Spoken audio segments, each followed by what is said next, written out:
CLAT 26 की तैयारी कर रहे हो और ये सोच रहे हो कि मेरा डेली टारगेट क्या होना चाहिए, क्योंकि कॉलेज भी जाना है, बोर्ड्स की भी प्रिपरेशन करनी है और ये एंट्रेंस एग्जाम की प्रिपरेशन ऐसी करनी है कि देश के टॉप एनएलयू में पढ़ाई हो सके।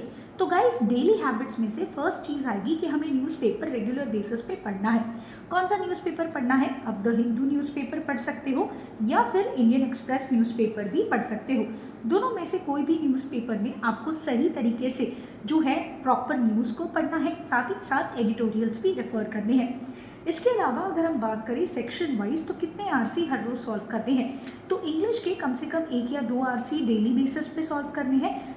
इसके साथ साथ जो न्यूज़पेपर रीड करोगे उसमें आपका वोकैब भी क्या होगा, बिल्टअप होगा। लॉजिकल रीजनिंग के भी 1 या 2 आरसी डेली बेसिस पे सॉल्व करने हैं ताकि आपका स्ट्रेंथन हो सके understanding of the concept. Quant that is maths, अगर आपका वीक है तो कम से कम 15 क्वेश्चन सॉल्व करिए। अगर आपका एवरेज मैथ्स है तो 7 to 10 क्वेश्चंस डेली आपको सॉल्व करने हैं। इसके अलावा लीगल सेक्शन, जहाँ पे आप न्यूज़पेपर में से करंट अफेयर्स पढ़ोगे, साथ ही साथ आपका बेसिक स्ट्रांग होने के बाद हर रोज 2 आरसी जो है ये सॉल्व करने ज़रूरी है।